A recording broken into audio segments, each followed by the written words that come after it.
Yes, thank you. 오늘은 중심성 망막염에 대해서 설명드리겠습니다. 파이팅!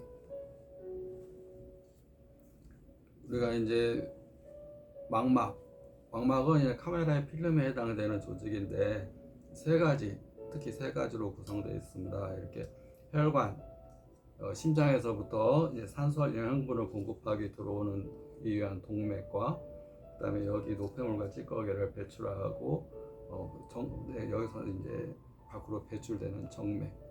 그래서 동맥과 정맥에 생기는 병을 이제 눈 중풍, 또 이제 혈관에 이제 그 병으로 생기는 당뇨로 인한 합병증, 당뇨로 인한 망막병증, 이런 것들이 이제 혈관성, 또 혈관성 종양, 혈관에 이제 염증이나 종양, 그런 걸로 인한 시신경 압박, 그런 걸로 인한 시신경 위축과 시신경 손상이 올 수가 있고요. 첫 번째가, 그리고 두 번째가 이제 그 시신경 손상으로 뿌옇게 보이고 잘 안 보이고 또 그런 증상이 올 수가 있고, 또 세 번째가 시신경에 염증이 생길 수 있습니다. 시신경 염증으로 눈 만지면 아프고 눈동자를 움직이면 아프고 또 그런 걸로 인해서 시야장애, 시력장애가 올 수가 있습니다. 네 번째가 이제 광수형체.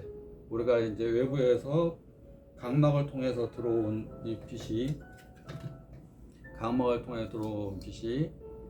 홍채, 그 다음에 수정체, 그 다음에 유리체, 그 다음에 망막에 이 광수형체, 빛을 받아들이는 이 세포가 있는데, 그 중간에 중심부 황반부에 이제 원추세포가 600억 개가 있고, 망막 주변부에 막대세포가 1조 개가 있습니다. 그런 세포의 이상으로 인한 병증이 이제 망막세포 변성증, 또 망막 환반부에 드루전인 노폐물이 쌓여서 오는 병증이 황반변성. 황반변성은 이제 노폐물이 쌓이면서 지도상 시신경 위축이 오면서 시신경에 손상을 가져오게 되고, 그래서 휘어져 보이거나 구부러져 보이거나 시력장애가 있거나 또 합병증으로 이제 백내장이나 이제 망막 부종이 발생할 수가 있습니다.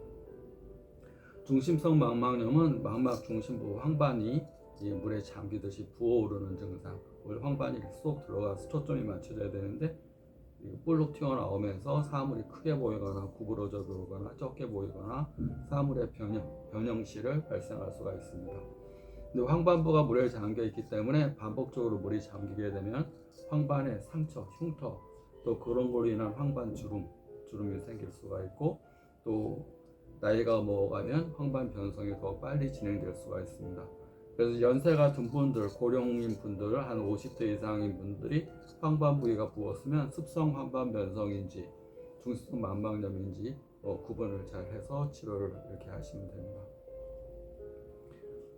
중심성 망막염의 가장 큰 원인은 이제 스트레스, 또 스테로이드, 부신피질 호르몬제, 특히 스트레스와 밀접한 연관이 있습니다. 스트레스와 밀접한 연관이 있는 병이 두 가지가 있는데, 녹내장과 두 번째가 이제 중심성 망막염입니다. 이 중심성 망막염은 병명을 염자를 붙였지만 망막 환반부가 붓는 겁니다. 우리가 스트레스를 받으면 콜티졸이라는 호르몬이 분비가 되면서 망막 중심부를 붓게 하고 충혈되게 하고 안방수 배출에 장애를 가져오면서 혈압도 오르고 안압도 오르고 녹내장도 발생할 수가 있습니다. 그래서 큰 원인이 이제 화를 다스리는 법.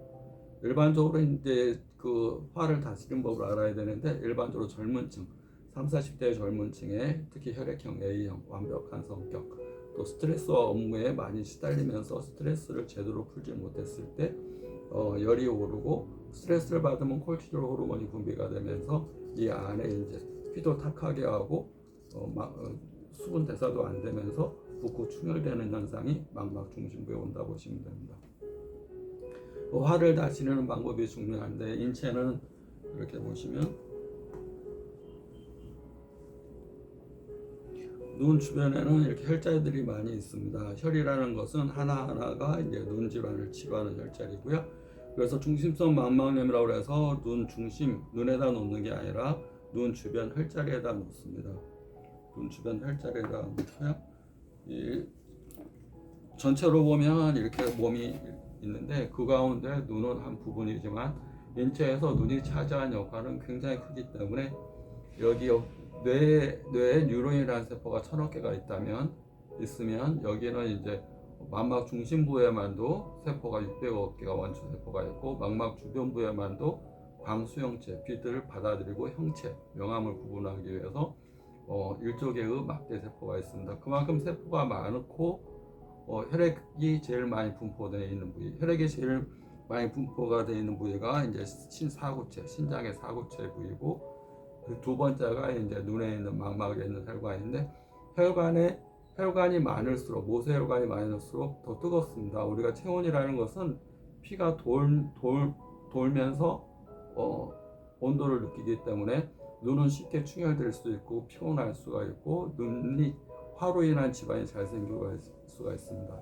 평상시에 뜨겁기 때문에 눈을 뜨겁게 할 만한 것들은 곧바로 눈의 염증. 그리고 눈의 염증이 잘 생기는 이유는 눈은 그러잖아도 이 모세혈관이 많아서 잘 열이 될 수, 화가 잘 발생시킬 수가 있는데 거기다 화가 2개가 겹친 것이 염증이기 때문에 무리하고 밤을 새고 신경 많이 쓰고 그러면 눈이 충혈되고 빨갛고 또 혈관이 터지기도 하고 이런 증상이 잘 생길 수가 있고, 또 안방수 배출이 안 되면서 안압이 오르거나 또 시신경의 병증으로 시신경 손상, 시신경 위축, 시신경 염증 이런 것들도 잘 생겨서 우리가 보는 것을 제대로 인식하지 못할 수가 있습니다.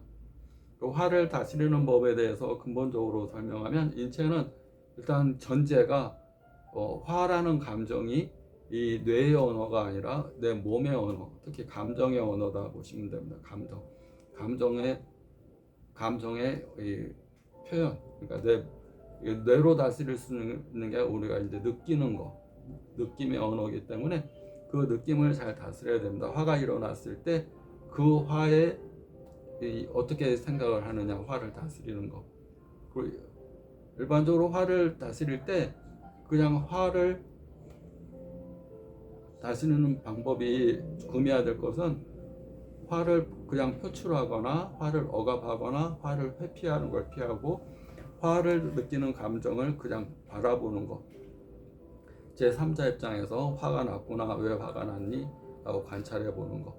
그 다음에 화가 있으면 일시적으로 화는 우리 소나기가 한번 내렸다가 그냥 끄쳐버리듯이 계속 화가 나지 않고 그냥 없어지는 거, 하나의 에너지가 확 뜨거워졌다가 다시 식는 과정이라고 생각을 하면 훨씬 더 빨리 화를 바라볼 수가 있습니다. 그러니까 감정과 생각이 동일시되지 않고, 화가 나면 여기 위에 이 두뇌에서는 왜 화가 났냐에 대해서 합리적인 이유를 자꾸 따집니다.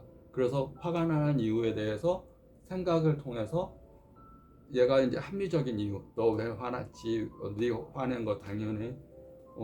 그리고 자꾸 생각과 감정을 합해지면 더 화가 큰 불이 됩니다. 그럴 때는 생각과 감정을 분리하는 거. 화가 났으면 생각까지 왜 화났니? 이렇게 생각하지 말고 화를 생각으로 그냥 바라보는 거. 왜 화가 났는지.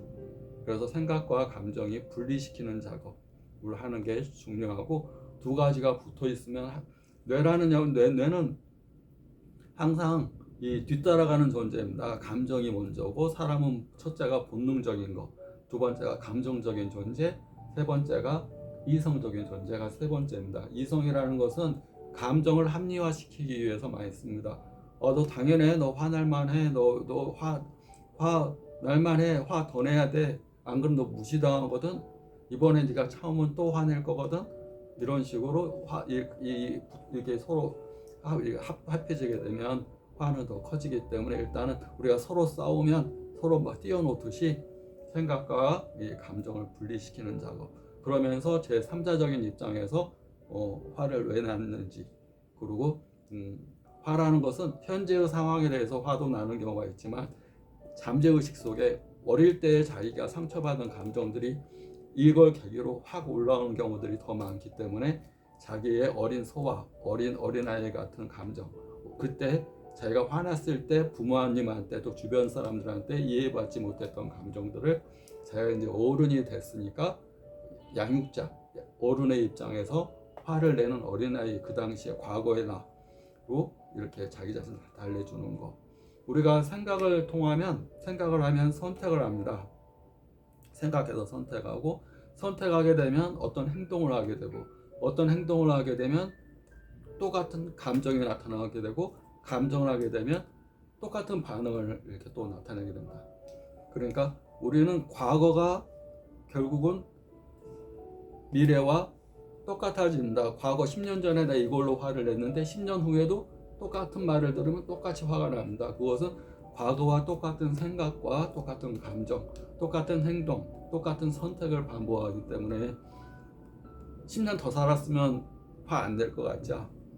10년 더 살아도 똑같은 상황을 딱 닥치면 똑같이 화가 확 올라옵니다. 옛날에 다쳤던 자아가, 에고가 자기 어릴 때 또 어떤 상태 때 나는 잘못한 게 없는데 내가 그것 때문에 내가 이제 무시당했다든가 자기 자아를 손상당했다든가 자기의 가장 소중한 존재인 자존심을 내가 침해당했다든가 무시당했다든가 이런 것들이 상처로 계속 남아있기 때문에 10년 후, 20년 후 나이가 더 먹어가도 계속 똑같은, 달라지지 않으면 계속 어떤 감정에 대해서 똑같이 표현하게 된다 보시면 됩니다.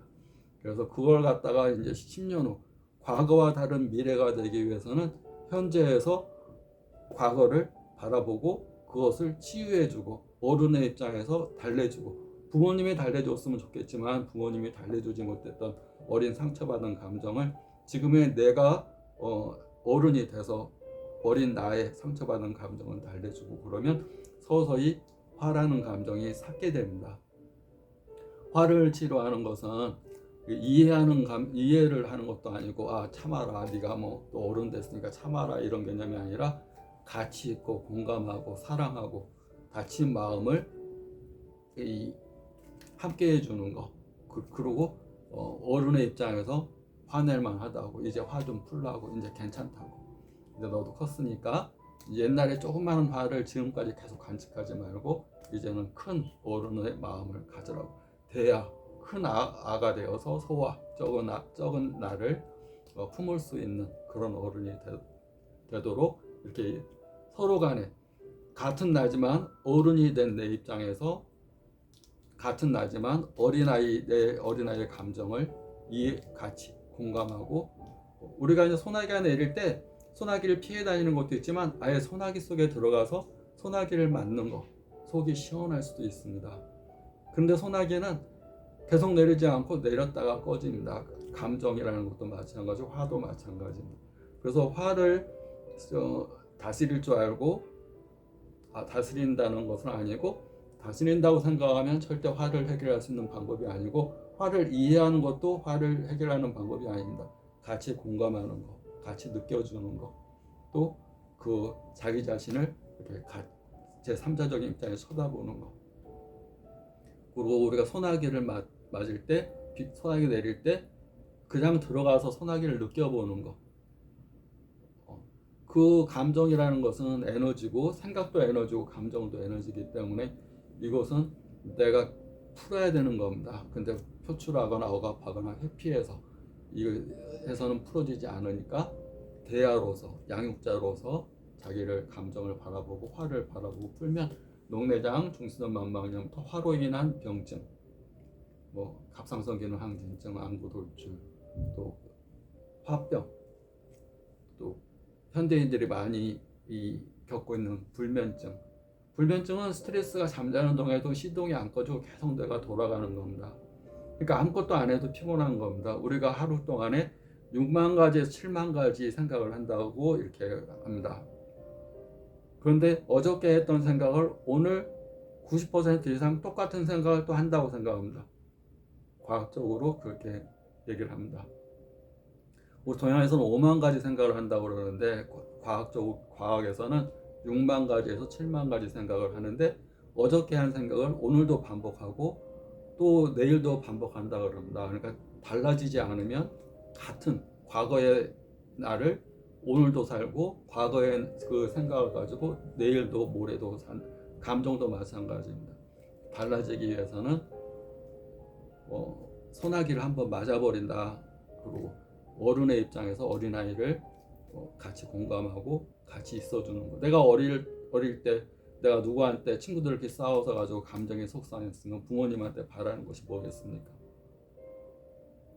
같이 공감해 주는 거죠. 누가 잘못했어? 뭐 이렇게 따지고 네가 잘못했잖아. 막 이런 얘기가 아니라 자기 감정을 이해해 주고, 그러면 아이가 화가 생길 수가 없겠죠.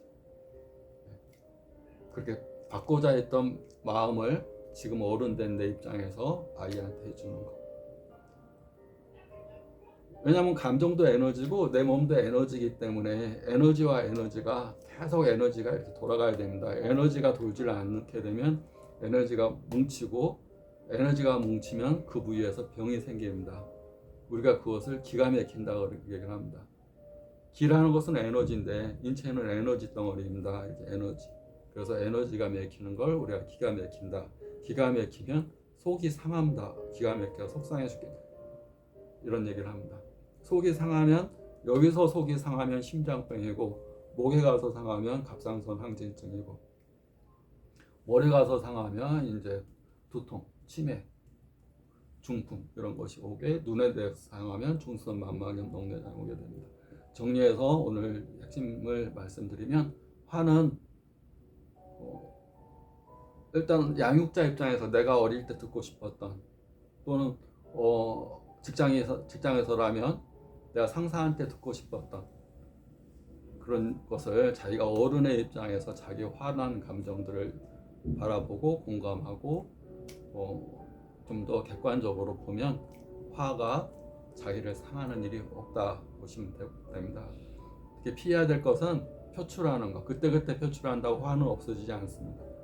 입에서 나가는 걸로, 우리가 입이 가장 큰 에너지인데, 입에서 나가는 말이 가장 큰 에너지인데, 내가 누구한테 무슨 나쁜 소리 했다고 그게 내 속이 시원한 게 아니라 다 자기한테 쌓입니다.